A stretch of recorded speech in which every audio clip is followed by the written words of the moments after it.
Hi, Town of Yountville. This is Brad Ralston, your town manager. We just finished up a week of outreach related to the Commons, and we had a council meeting this Tuesday where we had a study session talking about it all. It's been a great week. Thanks for everyone that showed up and shared your thoughts. Here's a summary of the week, narrated by our lead designer, Brendan Kelly. Thanks, Brad.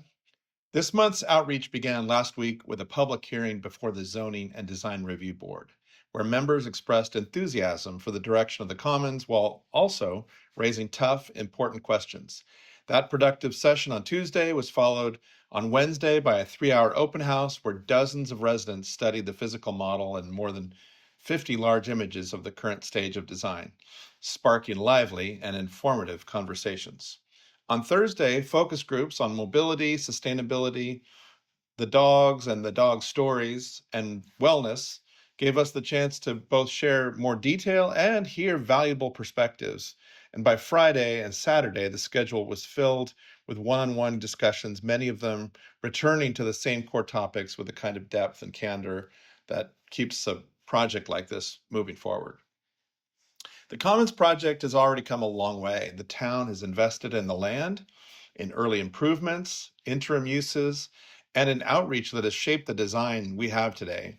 What you see now is not a sketch, but a plan ready to face the next stage, entitlement review, and the potential selection of an operator.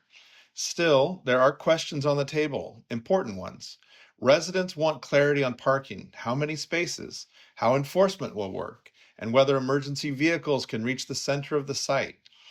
There are differing views about the pool. Should it exist at all? Or should it serve only residents or the broader community or be tied to Yountville Fit? There are also questions about the unit mix, about how seasonal rentals will be handled and what role the operator will play in keeping costs and maintenance predictable. These are not small details. They go directly to cost, to management, and to the character of the project. These decisions are still being worked out, and that is by design. Every major project moves through this stage. Estimates are refined, schedules adjusted, and the toughest questions brought to the surface. Uncertainty is not a flaw here. It's a sign that the process is working as it should, testing assumptions before commitments are locked in. This public outreach continues. Later in the month, we review the current design with the Measure S committee. The groundwork is being laid, the design is resilient and still very much in the planning stage, and most important, the community is engaged. It is part of the process to bring these open questions into focus. We enjoy these questions so that when entitlements are secured and an operator is chosen, we can continue to make thoughtful progress with everyone in Yountville. Thank you for being a part of this terrific project with us.